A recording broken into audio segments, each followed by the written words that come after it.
গল্পের সওদাগর চ্যানেলে আপনাদের সবাইকে স্বাগতম। আজকে আমরা শুনব হুমায়ুন আহমেদের লেখা উপন্যাস কৃষ্ণপক্ষ পর্ব ৫।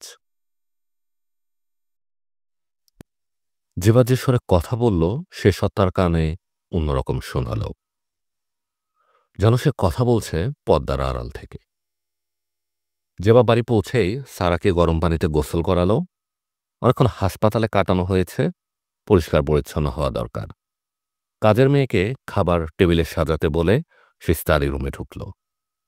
তেমন কোনো কাজকর্ম না থাকলে শফিকুর রহমান এই রুমে ইজি চেয়ারে শুয়ে বিশ্রাম করেন। জেবা বলল, তোমার গোসল হয়েছে? শফিকুর রহমান বললেন, হ্যাঁ। মেয়েকে নিয়ে খেতে বসে যাও, রাত ৯টার মতো বাজে। স্যার খিদে পেয়েছে, বিকেলে নাস্তা করেনি। তুমি খাবে না? আমার দেরি হবে। দেরি হবে কেন? আমাদের যেমন খিদে পেয়েছে তোমারও নিশ্চয়ই খিদে পেয়েছে। যেবার শফিকুর রহমানের সামনে চেয়ারে বসতে বসতে বলল, তোমার যেমন খিদে পেয়েছে আমার তেমন পায়নি। আমার ভাই মারা যাচ্ছে, কে জানে হয়তো ইতিমধ্যে মারাও গেছে। শফিক সাহেব নিজেকে সামলে নিলেন। এভাবে তিনি চিন্তা করেননি। তিনি নরম গলায় বললেন, তুমি বিরাট ক্রাইসিসের ভিতর দিয়ে যাচ্ছ তো বটেই। ক্রাইসিস ফেস করতেই হবে, তার জন্য শারীরিক শক্তি দরকার। হাসপাতালে যাবে, রাত জাগবে। এই জন্য বলছিলাম, এসো খেতে এসো, চলো। যেবার শান্ত ভঙ্গিতে খাওয়া শেষ করল। শফিক সাহেব চাপিলা মাছের ঝাল তরকারির বেশ প্রশংসা করলেন। খাবার শেষ আর সব দিনের মতো তাকে দুধ চিনি চা ছাড়া চা দেওয়া হলো। চায়ের কাপ নিয়ে তিনি স্টাডি রুমে চলে গেলেন। ন্যাশনাল জিওগ্রাফিতে টুন্ডা অঞ্চলে বরফের ঘর নিয়ে মজার একটা প্রবন্ধ ছাপা হয়েছে। চা খাবার জন্য যেবার তৈরি হতে সময় লাগবে, সারাকে ঘুম পাড়াতে হবে। আর যে ধকল গিয়েছে যেবা চট করে ঘুমাবে বলেও মনে হয় না। শফিক সাহেব ঠিক করলেন তিনি নিজেই জেবাকে হাসপাতালে পৌঁছে দিবেন। খানিকক্ষণ থাকবেন, খোঁজ খবর নেবেন, ডাক্তারদের সঙ্গে কথা বলবেন। যে দুজনের সঙ্গে কথা হয়েছে তারা রাতের মধ্যে কিছু ঘটে যাবে তা ভাবছেন না। পরিস্থিতি খারাপ হলে তিনি সারা রাতই থাকবেন, জেবা খুশি হবে। সে এতটা নিশ্চয় আশা করছে না। দুর্ঘটনার সংবাদ পাওয়ার পর থেকে তিনি যা করেছেন তাতে জেবার খুশি হওয়া উচিত। খবর পাওয়া মাত্র হাসপাতালে ছুটে এসেছেন। ওষুধপত্র, রক্ত সব ব্যবস্থা করা হয়েছে। তার ছেলেবেলার বন্ধু ডক্টর রহমতুল্লাহকে নিয়ে এসেছেন। যেবার সামনে ডক্টর রহমতুল্লাহকে বলেছেন প্রয়োজনে তিনি মুহিবকে ব্যাংককে পাঠাতে প্রস্তুত আছেন। তার দিক থেকে আন্তরিকতার কোনো অভাব তিনি নিজে বোধ করছেন না। অবশ্য তার মধ্যে এক ধরনের ফরমাল ভাব আছে। দুঃখে কাতর হবার ভঙ্গি করা তার পক্ষে সম্ভব না। এই জিনিস তার চরিত্রে নেই। অভিনয় তার আসে না। অবশ্য তিনি দুঃখিত হয়েছেন, মর্মান্তিক ব্যাপার তো বটেই। চা শেষ করে শফিক সাহেব কাপড় পরে তৈরি হলেন। তার ঠান্ডার ধাত, প্রচুর শীত পড়েছে। মাফলার দিয়ে গলা ঢেকে যাওয়া উচিত, কিন্তু এই গ্রাম্য পোশাকটি তার খুব অপছন্দের। তিনি জেবাকে বললেন মাফলার বের করে দিতে। জেবা মাফলার হাতে স্টাডি রুমে ঢুকে বলল, তুমি কোথায় যাচ্ছ? তোমার সঙ্গে যাচ্ছি, খোঁজ নিয়ে আসি। কেন? শফিক সাহেব বিস্মিত হয়ে বললেন, কেন মানে? অপ্রয়োজনীয় কোনো কাজ তো তুমি করো না। এই কাজটা তোমার জন্য অপ্রয়োজনীয়। কেন করতে যাচ্ছ? আমাকে খুশি করবার জন্য? শফিক সাহেব অবাক হয়ে বললেন, মনে হচ্ছে তুমি ঝগড়ার একটা ইস্যু তৈরির চেষ্টা করছো। না, ঝগড়ার কোনো ইস্যু আমি তৈরি করছি না। কখনোই তো তোমার সঙ্গে ঝগড়া করিনি। শফিক সাহেব শীতল গলায় বললেন, সমস্ত দিনের উত্তেজনায় তোমার সিস্টেমে খানিকটা ওলট পালট হয়েছে। নয়তো এই অবস্থায় ঝগড়াটেমের মতো তুমি কথা বলতে না। আমার উপদেশ শোনো, চলো যাই, খোঁজ নিয়ে আসি। তুমি যদি চাও না হয় আমি রাতে তোমার সঙ্গে থেকে যাব। মুহিবের জন্য যে ঘর না হয়েছে, ঘর তো খালি আছে। আমি সেখানেও বিশ্রাম নিতে পারি। আমার শরীর ভালো না, বিশ্রাম দরকার। তুমি তোমার নিচের ঘরে বিশ্রাম নাও। আমাকে খুশি করবার জন্য তোমাকে কিছুই করতে হবে না। তোমাকে খুশি করবার জন্য আমি করছি না। আমি যা করছি দায়িত্ব বোধ থেকে করছি। জেবা কঠিন গলায় বলল, দায়িত্ববোধ? কিসের দায়িত্ববোধ? তুমি দেখি সত্যি সত্যি ঝগড়া শুরু করলে। Stop it. জেবা বলল, চেঁচিও না, চোখ রাঙিও না।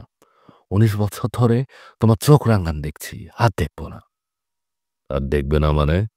কি বলতে যাচ্ছ তুমি? বসো, চেয়ারে শান্ত হয়ে বসো। আমি কি বলতে চাচ্ছি তোমাকে বুঝিয়ে বলছি। কারণ আমার ধারণা তোমার বুদ্ধিবৃত্তি খুব উঁচু পর্যায়ের না। উঁচু পর্যায়ের হলে বিয়ের প্রথম বছরে তুমি বুঝতে পারতে মানুষ নর্দমার কৃমিকে যেমন ঘৃণা করে, তোমাকেও আমি ঠিক সেই পরিমাণে ঘৃণা করি। শফিকুর রহমান হতভম্ব হয়ে গেলেন। যেবার আচার আচরণ হিস্টেরিয়াগ্রস্ত রোগীর মতো। এ যুক্তি শুনবে না। যুক্তি শোনার মতো মানসিক অবস্থা তার নেই। শফিকুর রহমান নিজেকে সংযত করে বললেন, শোনো জেবা, তুমি দয়া করে 10 মিলিগ্রাম সিরাক্সিন খেয়ে নিজেকে শান্ত করো। আমি বুঝতে পারছি ভয়াবহ বিপর্যয়ের সামনে এসে তুমি নিজের উপর নিয়ন্ত্রণ হারিয়ে ফেলছ। এটা অস্বাভাবিক না, স্বাভাবিক। আমি আমার নিজের উপর কোনো নিয়ন্ত্রণ হারাইনি, তবে তুমি নিয়ন্ত্রণ হারাবে। এখন যেসব কথা আমি তোমাকে বলবো তা শুনেই তুমি নিয়ন্ত্রণ হারাবে। চিৎকার চেঁচামেচি তুমি কিছুই করবে না, কারণ তুমি নিতান্তই ভদ্রলোক। তবে আমার কথাবার্তা শুনে তোমার ছোটখাটো স্ট্রোক হয়ে যেতে পারে। বরং তুমি 20 মিলিগ্রাম সিরাক্সিন খেয়ে আমার সামনে বসো। প্রেশারের ওষুধটাও খাও, প্রেশারও বেড়ে যেতে পারে। তার চেয়েও বড় কথা, দামি স্যুটটা গা থেকে খোলো। আমার কথাবার্তা শেষ হবার পর আমি তোমার গায়ে থুতু ফেলবো, স্যুট নষ্ট হবে। শফিকুর রহমান বিচলিত বোধ করলেন। যেবার চোখ লাল, চোয়াল শক্ত হয়ে আছে। চুলগুলো কি আজ অন্যরকম করে বেঁধেছে? বছরে চেনা মানুষ এত নয়, এ অন্য কেউ, এ অন্য কোনো জেবা। তিনি সিগারেট খাওয়া ছেড়ে দিয়েছেন অনেক দিন। আগে কখনো সিগারেটের তৃষ্ণা বোধ করেননি, আজ করছেন। জেবা শাড়ির আঁচল গায়ে তুলে দিল। চেয়ারের হাতল থেকে হাত তুলে নিয়ে কোলের উপর রাখল। সে তাকিয়ে আছে শফিকের দিকে। তার দৃষ্টি তীব্র, চোখের মনি ছোট হয়ে আছে। জেবা বলল, আমার পরম দুর্ভাগ্য যে আমি রূপবতী হয়ে জন্মেছিলাম। এমন রূপবতী যে স্কুলে পড়ার সময়ই আমার নাম ডাক ছড়িয়ে গেল। তোমরা কৌতূহলী হয়ে আমাকে দেখতে এলে, আমাকে দেখে দ্বিধার মধ্যে পড়ে গেলে। এমন সুন্দর একটা মেয়েকে হাতছাড়া করতে ইচ্ছা করে না। আবার বাবা মা মরা হাবাতে ঘরের একটা মেয়েকে গ্রহণও করতে ইচ্ছা করে না। মহা সমস্যা। মনে আছে? এখন এই প্রলাপের মানে কি? মানে আছে। প্রলাপগুলি মন দিয়ে শোনো। তোমরা সুন্দরী মেয়ের লোভ সামলাতে পারলে না। আমাকে বউ হিসাবে ঘরে নেওয়ার জন্য সাব্যস্ত করলে। বড় মামার বাড়িতে আনন্দের বন্যা বয়ে গেল। আমার সোজা সরল মামার ধারণা হলো আমার বাবা আমার পরম পুণ্যে এমন একটা বিয়ের সম্বন্ধ হলো। আমি মুহিবকে নিয়ে তোমার প্রকাণ্ড বাড়িতে চলে এলাম। ওটি তোমার পছন্দ হলো না। মুহিবকে আমার মামার বাড়িতে রেখে আসা আমার পক্ষে সম্ভব ছিল না। ওর বয়স মাত্র 5। ওকে বড় করছি। আমি ওকে না দেখলে সে বেশিক্ষণ থাকতে পারত না। বিকেলে পাড়ার ছেলেদের সঙ্গে যখন সে খেলতে যেত, কিছুক্ষণ পর পর সে ছুটে এসে দেখে যেত আমি বাসায় আছি কিনা। এই 5 বছরের বাচ্চা ছেলের উপর তুমি কিরকম মানসিক চাপ দিয়েছিলে তোমার মনে আছে? শফিক কঠিন গলায় বলল, তুমি সীমা অতিক্রম করছো। জেবা বলল, গত 19 বছর তুমি একা সীমা অতিক্রম করেছ, আজ আমি করব। মনে আছে কিভাবে তুমি বাচ্চা একটা ছেলেকে শাস্তি দিতে? তোমাদের বিরাট বাড়ি, তাকে একা একা একটা ঘরে থাকতে দিলে। সে ভয়ে অস্থির। আমি বললাম, কাজের একটা মানুষ তার সাথে শুয়ে থাক। তুমি বললে, কাজের মানুষদের দোতলায় ওঠার নিয়ম নেই। প্রথম রাতে মুহিব ভয় পেয়ে আমাদের শোবার ঘরের দরজার সামনে এসে ফুপিয়ে ফুপিয়ে কাঁদতে লাগলো। তুমি তাকে তার ঘরে নিয়ে গিয়ে বাইরে থেকে তালা দিয়ে দিলে। মনে আছে? হ্যাঁ, মনে আছে। আমি সেটাকে বড় অপরাধ বলে মনে করিনি। আমাদের এ বাড়ি ভূতের বাড়ি নয়। ভয় কাটানোর জন্য সামান্য শাসন অন্যায় না। এটাকে তুমি সামান্য শাসন বলছো? রাতের পর রাত তাকে তালাবদ্ধ করে রাখা সামান্য শাসন? তোমার কথা শেষ হয়েছে না আরো আছে? এত চট করে আমার কথা শেষ হবার না। আমাকে মুহিবের কাছে যেতে হবে। কাজেই অল্পতে শেষ করব। আমার যে দরিদ্র বমরম আমার কাছে থেকে তুমি আমাকে তুলে এনেছিলে, সে বেচারা তো কোনো দোষ করেনি। কিন্তু তাকে কি অপমান তুমি করেছ, তা কি মনে আছে? না, মনে নেই। আমার স্মৃতিশক্তি তোমার মতো প্রখর না। তাহলে মনে করিয়ে দেই। ছেলে মেয়েদের নিয়ে খুব আগ্রহ করে মামা একদিন আমাকে দেখতে এলেন। তুমি এমন ভঙ্গি করলে যে, এ কি যন্ত্রণা! মামা সোজা মানুষ, তোমার এই ভঙ্গি ধরতে পারলেন না। মহানন্দে তিনি বাড়িঘর দেখতে লাগলেন। আনন্দ এবং বিস্ময়ে তিনি অভিভূত। বারবার বলছেন, আমার মার যেবার রাজকপাল, আমি জানি আমার কি কপাল। তবু মামার আনন্দ দেখে আমার আনন্দ হলো। তারা যখন চলে গেলেন, তুমি আমাকে এসে বললে আমার রোলেক্স ঘড়িটা পাচ্ছ না। ড্রেসিং টেবিলেও পড়ছিল। তুমি শুনলে আহত হতে পারো। তবু বলছি, আমি নিশ্চিত তোমাদের বাড়ির কেউ কাণ্ডটা করেছে। আমি খোঁজ নেবার জন্য লোক পাঠাচ্ছি। মানুষ হিসেবে তোমার প্রতি আমার উঁচু ধারণা কখনোই ছিল না। তবু এ ধরনের চিন্তা তুমি করতে পারো তা ভাবিনি। আমি পাথর হয়ে গেলাম। একবার ভাবলাম তোমার পা জড়িয়ে ধরে বলে এটা করো না। এ দয়াটা তুমি আমার প্রতি করো। শেষ পর্যন্ত তাও করা হলো না। পা জড়িয়ে ধরতে ঘৃণাবোধ হলো আমার। তুমি চিঠি দিয়ে মামার কাছে লোক পাঠালে। মামা ছুটে এলেন এবং ব্যাকুল হয়ে কাঁদতে লাগলেন। মনে আছে? ঘড়ি বিষয়ে খোঁজ নেওয়াটা কি খুব অযৌক্তিক ছিল? অল গোল্ড রোলেক্স ঘড়ি, 50,000 টাকা দাম। তার চেয়েও বড় কথা, এটা আমার দাদার গিফট, স্মৃতিচিহ্ন। আমি খোঁজ করব না? এতগুলি মানুষ ওই দিন বাড়িতে এসেছে, দরিদ্র মানুষ। অভাবের তাড়নায় দরিদ্র মানুষের স্বভাব নষ্ট হয়। তাদের পক্ষে ঘড়ি নিয়ে যাওয়াটা কি খুব অস্বাভাবিক? আমি তো মনে করি আমি ওই দিন যা করেছিলাম ঠিকই করেছিলাম, অযৌক্তিক কিছু করিনি। তোমার সব কাজই যৌক্তিক। চমৎকার একজন মানুষ তুমি। 19 বছর ধরে তোমার যুক্তি শুনছি আর মুগ্ধ হচ্ছি, আর ইচ্ছে করছে না। আমি এই যে হাসপাতালে যাচ্ছি, এ বাড়ি থেকে এটাই আমার বের হয়ে যাওয়া। আমি আর ফিরে আসব না। কি বললে? যা বলেছি তুমি ভালো মতোই শুনেছ। তারপরে যদি শুনতে চাও আবার বলতে পারি। শুনতে চাও? তোমার মেয়ে, এই মেয়ে আমি তোমাকে দিয়ে গেলাম। তুমি তোমার মতোই ওকে মানুষ করো। এর জন্ম আমাদের দুজনের ভালোবাসায় হয়নি। এর প্রতি আমার কোনো আকর্ষণ নেই।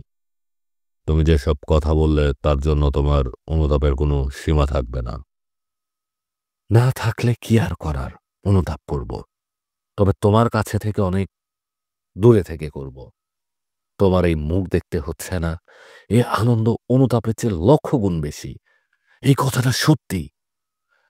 জেবা চেয়ার ছেড়ে উঠতে উঠতে বলল, তুমি হয়তো জানো না, বুধবারের মুহিব গোপনে একটা মেয়েকে বিয়ে করেছে। বিয়েটা তাকে গোপনে করতে হয়েছে। আমাকেও সে জানায়নি। কারণ তুমি। তার জীবনের চরম আনন্দের ঘটনায় আমি তার পাশে ছিলাম না। তার কারণও হচ্ছে তুমি। বেচারা ভয়ে আমাকে পর্যন্ত বলতে পারেনি। আমাকে বললে যদি তুমি শুনে ফেলো, তোমার কাছ থেকে শেষ একটা সুবিধা নেই। তুমি কি তোমার ড্রাইভারকে বলে দিবে আমাকে যেন হাসপাতালে নামিয়ে দিয়ে আসে? আমি বললে তো হবে না। ড্রাইভারকে তুমি বলে রেখেছ গাড়ি বের করতে হলে সবসময় তোমাকে জিজ্ঞেস করে বের করতে হবে, ঠিক না? শফিকুর রহমান উঠে দাঁড়ালেন। জেবা বলল, সব মন্দ দিকেরও একটা ভালো দিক থাকে। মহিবের জীবন সংশয় না হলে আজ যেভাবে ঘর থেকে বের হয়ে যেতে পারছি তা পারতাম না। সারা জীবন থাকতে হতো তোমার সাথে। জেবা থু করে কার্পেটে থুতু ফেলল। তুমি অসম্ভব উত্তেজিত। উত্তেজিত অবস্থায় তুমি কি বলছো নিজেও জানো না। আমি কি বলেছি আমি খুব ভালো করে জানি। এখন তোমাকে যা বললাম প্রতিটি শব্দ আমি মনে মনে লক্ষবার বলেছি। আমার সম্পর্কে বলা যায় এমন ভালো কিছুই কি নেই? আছে, একটা আছে। বিয়ের পর তুমি আমাকে পড়াশোনা করিয়েছ। ইংরেজি সাহিত্যে আমি এমএ পাশ করেছি, তোমার জন্যই করেছি। সংসারে ছেলে মেয়ে এলে পড়াশোনার ক্ষতি হবে, কাজে আমাদের মেয়ে সারার জন্ম হলো বিয়ের 9 বছর পর। খুব সাবধানে এই বিষয়েও তুমি লক্ষ্য করেছ। ওস্তাদ রেখে গান শিখিয়েছ। গায়িকা হিসাবে আমি মোটামুটি ধরনের। এই মোটামুটি ধরনের গায়িকাকে আজ যে লোকে চিনে, উৎসাহী বালিকারা যে অটোগ্রাফ চায়, তার কারণ তুমি। বিস্তর ধরাধরি করে তুমি আমাকে রেডিও এবং টিভিতে সুযোগ করে দিয়েছ। এটা অবশ্যই তোমার ভালো দিক। এ ভালো দিকেরও কিন্তু ফাঁকি আছে। তুমি যা করেছ আমার জন্য করনি, তোমার নিজের জন্য করেছ। লোকে বলবে তোমার স্ত্রী এমএ পাস, বিখ্যাত গায়িকা। বললাম। শফিকুর রহমান জবাব দিলেন না। যেবার ঠোঁট হাসির ভঙ্গিমায় একটু উল্টে গেল। সে তার গলার স্বর খানিকটা নামিয়ে বলল,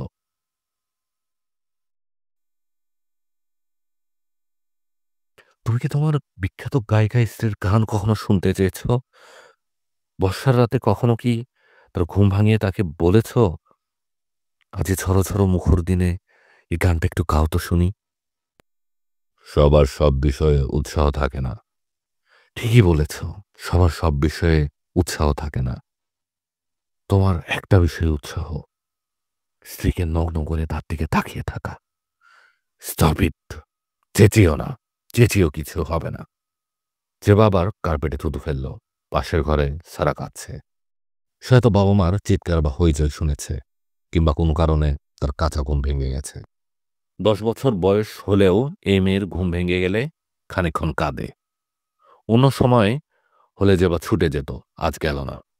কালো হ্যান্ডব্যাগ হাতে নিয়ে নিতে নিতে বলল, মেয়ের কাছে যাও, আমি বিদায় হচ্ছে, গাড়ি নিব না। এমন কোন রাত হয়নি আমি একটা রিক্সা নিয়ে চলে যাব।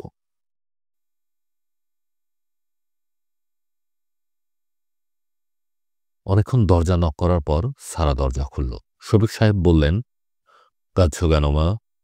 সারা চোখ মুছতে মুছতে বলল, মা, আমার জন্য খুব খারাপ লাগছে। খারাপ লাগাই তো স্বাভাবিক, কাঁদলে কি খারাপ লাগা দূর হবে? কান্না এলে আমি কি করব? নিজেকে সামলাতে হবে। যাও, বাথরুমে যাও, হাত মুখ ধুয়ে আসো। বাবা, আমি মামার কাছে যেতে চাই। কি হবে সেখানে গিয়ে? তুমি তো ডাক্তার না, তুমি কোনোভাবেই তাকে সাহায্য করতে পারবে না। সাহায্য করার জন্য তো আমি যেতে চাচ্ছি না। তাহলে কি জন্য যেতে চাও?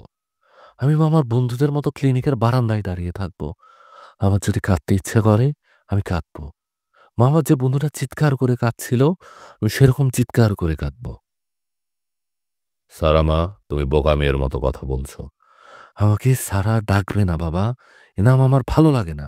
আমাকে প্রিয়দর্শনী ডাকবে। কে তোমাকে এসব বলতে শিখিয়েছে? তোমার মা? যা শেখার আমি নিজে নিজে শিখি, কারো কাছে থেকে আমি কিছু শিখি না। কোনোদিন শফিকুর রহমান যা করেন না, আজ তাই করলেন। মেয়ের গায়ে চর বসিয়ে দিলেন। প্রিয়দর্শিনী কার্পেটে ছিটকে পড়ল, তবে কেঁদে উঠল না। অদ্ভুত ভঙ্গিতে তাকিয়ে রইল বাবার দিকে। মুহিবের সব বন্ধুরাই এখনো আছে। 4 জন ছিল, তার সঙ্গে আরো 2 জন যুক্ত হয়েছে। এদের মধ্যে একজনের নাম তোফাজ্জল। সে হাসপাতালের ডাক্তারদের বড় বিরক্ত করছে। 10 মিনিট পর পর হাত কচলাতে কচলাতে জিজ্ঞেস করছে, স্যার, অবস্থা কিরকম দেখছেন? ইমপ্রুভমেন্ট বোঝা যায়? ব্লাড লাগবে কিনা একটু কাইন্ডলি বলবেন। আবার আর মুহিবের সেম ব্লাড, বি পজিটিভ। শুরুতে ডাক্তাররা তার প্রশ্নের জবাব দিচ্ছিলেন, এখন দিচ্ছেন না। তাকে দেখা মাত্র বিরক্ত হচ্ছেন। তোফাজ্জল এসব বিরক্তি গায়ে মাখছে না। সেটা শুধু ডাক্তারদেরই বিরক্ত করছে তাই না, নার্সদেরও বিরক্ত করছে। বিশেষ করে ইনসেনটিভ কেয়ার ইউনিটের নার্সদের। দরজায় টোকা দিয়ে বলছে, সিস্টার, একটু বাইরে আসবেন, জাস্ট ফর এ সেকেন্ড। রোগীর অবস্থাটা একটু বলবেন? খুব টেনশন ফিল করছি। অবস্থা স্টেবল কিনা বলুন, ব্লাড লাগলে জানিয়ে দিলেই হবে। আমারও বি পজিটিভ। আপা, কি মনে করেন, অবস্থা এখন ভালোর দিকে না? মুহিবের অবস্থা ভালোর দিকে নয়, জ্ঞান এখনো আসেনি। সে আছে কোমার ভিতর, হার্টবিট নেমে গেছে। মাঝে মাঝে 2-1টা বিট মিস করা শুরু করেছে। পায়ের পাতা রয়েছে হালকা নীল, যার মানে ফুসফুস রক্ত তেমনভাবে পরিষ্কার করতে পারছে না। রক্তে অক্সিজেনের ঘাটতি দেখা দিচ্ছে। বাইরে থেকে অক্সিজেন দিয়েও সে ঘাটতি পূরণ হচ্ছে না। রিফ্লেক্স অ্যাকশন সব নিম্ন পর্যায়ে। চোখের মণিতে করা আলো ফেলার পরও মণি তেমনভাবে সংকুচিত হচ্ছে না। রাত 10টায় সেন্ট ফিজিশিয়ান তোফাজ্জলকে তার ঘরে ডেকে নিয়ে গেলেন। শুকনো গলায় বললেন, রোগীর অবস্থা ভালো না। তোফাজ্জল ক্ষীণ স্বরে বলল, একটু আগে একজন সিস্টার বললেন অবস্থা স্টেবল। এখন স্টেবল। স্টেবল মানেই তো ভালো, তা তো না। অবস্থা খারাপ হওয়া শুরু করেছে। ও, আমাদের তেমন কিছু করণীয় নেই। স্যার, পিজিতে কি ট্রান্সফার করব? তাতে কোনো 19-20 হবে বলে মনে হয় না। পিজিতে যেসব ফ্যাসিলিটি আছে আমাদেরও তা আছে। আমরা চেষ্টার ত্রুটি করছি না। অপেক্ষা করা ছাড়া এখন আর কিছু করার নেই। অপেক্ষা করুন, প্রার্থনা করুন। ব্লাড কি লাগবে স্যার? একটু পরপর ব্লাডের কথা জিজ্ঞেস করছেন কেন? লাগলে আপনাদের জানাতাম। রুগী আপনার কে হয়? Very close friend sir. বলতে বলতে তোফাজ্জল কেঁদে ফেলল। মহিব তার বিয়ের সময় তাকে খবর দেয়নি। এই দুঃখেও সে একবার কেঁদেছে। এখন কাঁদছে সম্পূর্ণ ভিন্ন রকম দুঃখে। বছর 3 আগে মোফাজ্জলের আলসার অপারেশন হলো। 2 ব্যাগ রক্ত লেগেছিল। সেই 2 ব্যাগ রক্ত মুহিব দিয়েছে। রক্তের ঋণ শোধ হয়নি। ডাক্তার সাহেব অস্বাভাবিক কোমল গলায় বললেন, ভাই, কাঁদবেন না। আপনার রোগীর আত্মীয় স্বজন সবাইকে খবর দিন। খুব খারাপ কিছুর জন্য সবাইকে মানসিকভাবে প্রস্তুত থাকতে বলুন। আরেকটা কথা, আপনি ইনসেন্টিভ ইউনিটের নার্সদের আর বিরক্ত করবেন না প্লিজ। ওরা আপনার বিরুদ্ধে কমপ্লেন করেছে। স্যার, আমি আরো বিরক্ত করব না। তোফাজ্জল ডাক্তারের ঘর থেকে বের হয়ে এলো চোখ মুছতে মুছতে। তার বন্ধুরা তাকে কিছুই জিজ্ঞেস করল না। সেও কিছু বলল না। শুধু যখন জেবায় সে বারান্দায় দাঁড়ালো তখন সে বলল, আপা, ডাক্তার সাহেব বললেন মুহিবের অবস্থা ভালো না, আত্মীয় স্বজনদের খবর দিতে বললেন। জেবা ক্লান্ত গলায় বলল, খবর দেওয়ার আর কেউ নেই? ওই মেয়েটা কি এসেছিল, অরু? জি না। ওর বাসার ঠিকানা কি তোমরা কেউ জানো? আমি মেয়েটাকে নিয়ে আসবো। রাহেলা বললেন, রাত তো অনেক হয়েছে, 10টা বাজে, খেয়ে যাও না। আবরার লজ্জিত ভঙ্গিতে বললেন, জি না, এখন উঠবো, অনেক দেরি করে ফেললাম। অরু বলল, উঠবো উঠবো বলে তো বসেই আছেন, উঠছেন না তো। মীরু তাকালো শাসনের ভঙ্গিতে, চোখের ভাষায় বলার চেষ্টা, এসব কি হচ্ছে? রাহেলা বললেন, বাবা, তুমি আরাম করে বসো, ঘরে যা আছে তাই খাবে, আমি খাবার দিতে বলি। মীরু বলল, আমরা কিন্তু খুব ঝাল খাই, আপনি ঝাল খেতে পারবেন তো? চেষ্টা করে দেখি। আবিরের বাবা আবার একেবারেই ঝাল খেতে পারে না।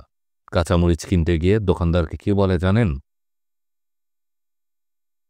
এই যে ভাই, ঝাল নেই এমন কাঁচামরিচ আছে? উনি আছেন কেমন? ভালো আছে, আজই কথা বললাম। অবশ্য খুব ভালো বোধহয় নেই। আমার কাছে তার গলার স্বর একটু ভারী ভারী লাগলো। মনে হয় ঠান্ডা লেগেছে। ঠান্ডা লাগলে গলার স্বর ভারী হয়ে যায় না?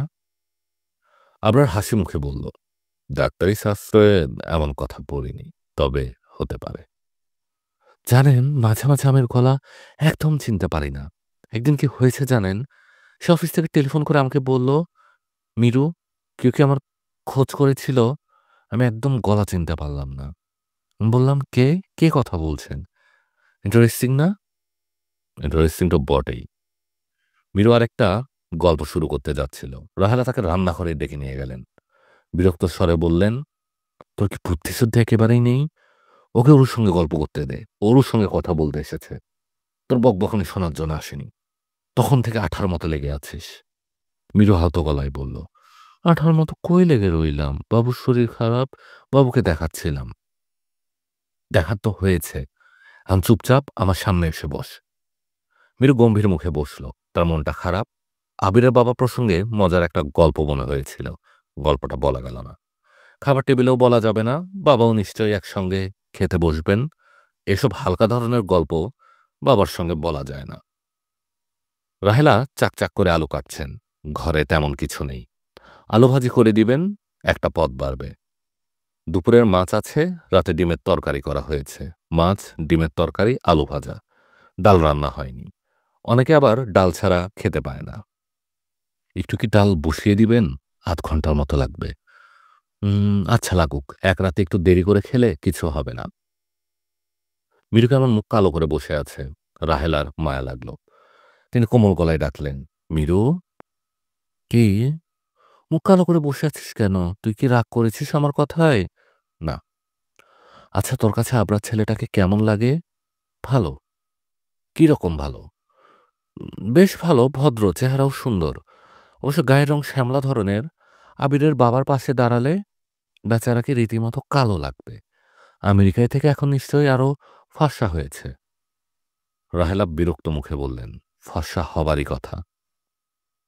তুমি তোমার দুই জামাইয়ের মধ্যে কাকে বেশি পছন্দ করো মা? তৃতীয় জন এখনো জামাই হয়নি, হোক, তারপর দেখা যাবে। ধরো হয়েছে, হতে বাকি নেই।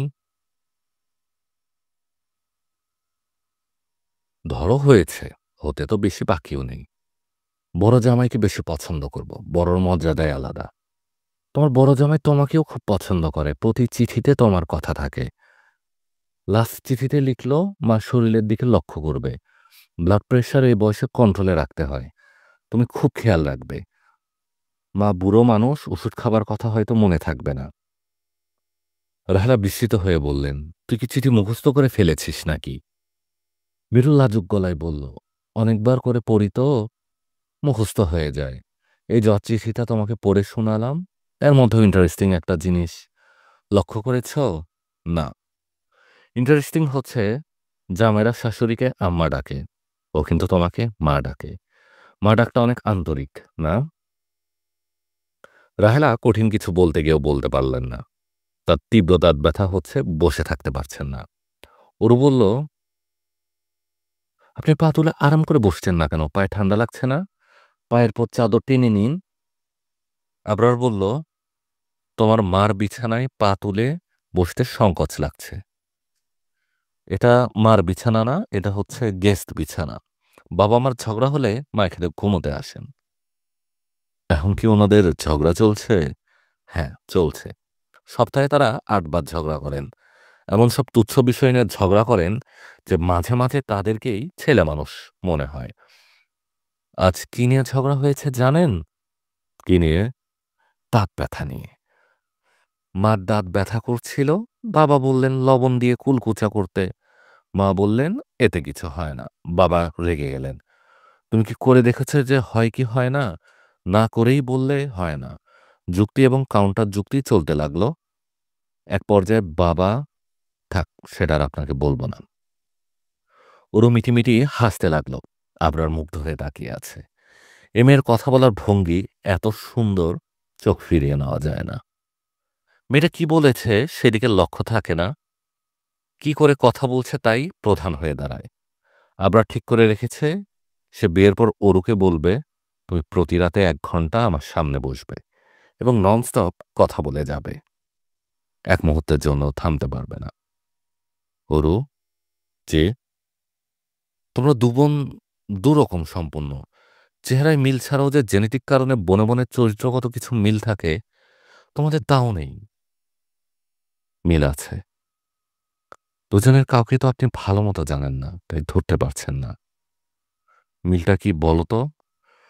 অরু শান্ত গলায় বলল, ভালোবাসার ক্ষমতা আমাদের দুবোনেরই অসাধারণ। আমরা পাগলের মতো ভালোবাসতে পারি। আমার দুলাভাই প্রাণী হিসাবে খুবই নিম্ন শ্রেণীর। তাকে যে কি পরিমাণ আপা ভালোবাসে তা আপনি কল্পনাও করতে পারবেন না। এটা কি ভালো? কেন ভালো না? ভালোকে তো সবাই ভালোবাসে, মন্দকে কজন ভালোবাসতে পারে? আপনার আগের মতো মুগ্ধ চোখে আবার তাকালো। সে ভেবে পাচ্ছে না এই মুগ্ধতা বিয়ের পরেও থাকবে কিনা। এই মেয়েটি খুব সহজ, স্বাভাবিক ভঙ্গিতে কথা বলছে। এটাও কি অস্বাভাবিক ব্যাপার? যার সঙ্গে অল্প দিন পর বিয়ে হবে তার সঙ্গে এত স্বাভাবিক ভঙ্গিতে কি কথা বলা যায়? লজ্জা, দ্বিধা, সংকোচ খানিকটা হলেও তো আসবে।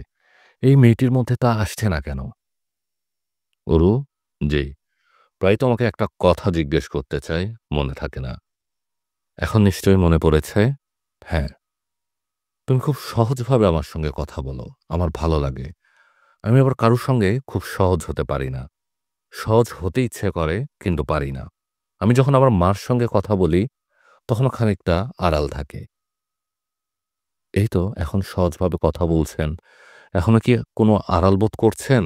না, তা করছি না।